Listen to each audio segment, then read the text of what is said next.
আমাৰ উদযাপন সমিতিৰ সদস্যসকলে বিহু সন্মিলন উদযাপনৰ কাৰণে যি সদস্য বৰগণি আগবঢ়াইছে তাৰ পৰা আমি 2,11,000 টকা আমাৰ ভাৰতবৰ্ষৰ সামৰিক বাহিনীৰ পুঁজিলৈ আমি আগবঢ়াম।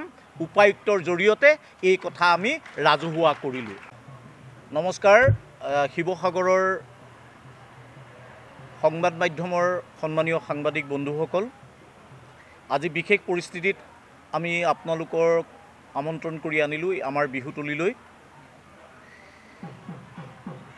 দেশৰ সাম্প্ৰতিক যি পৰিস্থিতি আৰু অসমৰ মাননীয় মুখ্যমন্ত্ৰী ডক্টৰ হিমন্ত বিশ্ব শৰ্মাই অসমৰ বিভিন্ন বিহুতলীলৈ যি আহ্বান জনাইছে, এই আহ্বানৰ প্ৰতি সঁহাৰি জনাই আমি একোগৰাকী ভাৰতীয় নাগৰিক হিচাপে দেশৰ প্ৰতি দায়বদ্ধশীল একোজন ব্যক্তি হিচাপে আমাৰ দায়িত্ব আৰু কৰ্তব্যবোধ পালন কৰি আমি শিৱসাগৰ সন্মিলিত ৰঙালী বিহু সন্মিলনৰ 28 সংখ্যক উদযাপনৰ সকলো কাৰ্যসূচী এই মুহূৰ্তৰ পৰা আমি বাতিল কৰিছোঁ। 1997 চনতে এই বৰ্ডিং খেলপথাৰত শিৱসাগৰবাসী ৰাইজৰ ঐকান্তিক প্ৰচেষ্টাত গঢ় লৈ উঠা এই বিহুখনে ইতিমধ্যে 28 সংখ্যক বৰ্ষত উপনীত হৈছিল।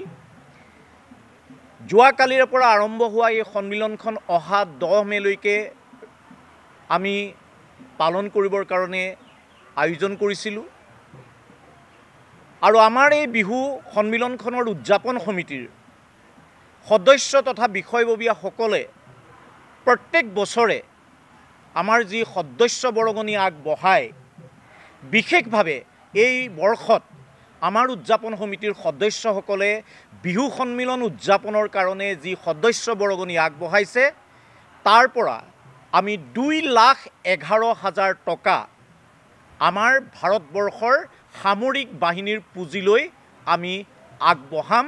উপায়ুক্তৰ জৰিয়তে এই কথা আমি ৰাজহুৱা কৰিলোঁ। সমান্তৰালভাৱে আমি আৰু দুটামান কথা ৰাইজক অৱগত কৰিব বিচাৰিছোঁ যে আমাৰ বিহুতলীত যোৱাকালিৰে পৰা আন্তঃবিদ্যালয় হুঁচৰি বিহু প্ৰতিযোগিতা আৰম্ভ হৈছিল। কালি প্ৰায় 18টা দলে অংশগ্ৰহণ কৰিল আৰু আজি প্ৰায় 23টা দলে অংশগ্ৰহণ কৰিবৰ কাৰণে আমাৰ বিহুতলীত আহি উপস্থিত হৈছিল। তাৰে একাংশ হুঁচৰি দল, তেওঁলোক শিৱসাগৰ আৰু চৰাইদেউৰ বিভিন্ন প্ৰান্তৰ পৰা আহিছিল। আমি সকলো বিহু দলৰ যি যাতায়তী বহন যিসকল আহি আমাৰ বিহুতলীত উপস্থিত হৈছিলেহি অত্যন্ত কষ্ট কৰি, কাৰণ আমি আন্তঃবিদ্যালয় হুঁচৰি বিহু প্ৰতিযোগিতা এই কাৰণেই আয়োজন কৰিছোঁ যে আমাৰ নতুন প্ৰজন্মৰ শিক্ষাৰ্থীসকলক আমাৰ বিহু সংস্কৃতিৰ সৈতে যাতে সম্পৃক্ত কৰিব পাৰোঁ, শিপাৰ লগত যাতে তেওঁলোকক আমি জড়িত কৰাব পাৰোঁ, সেই উদ্দেশ্যে এই অনুষ্ঠানৰ আয়োজন কৰিছিলোঁ। তেওঁলোক বহু দূৰ দূৰণিৰ পৰা আহিছে।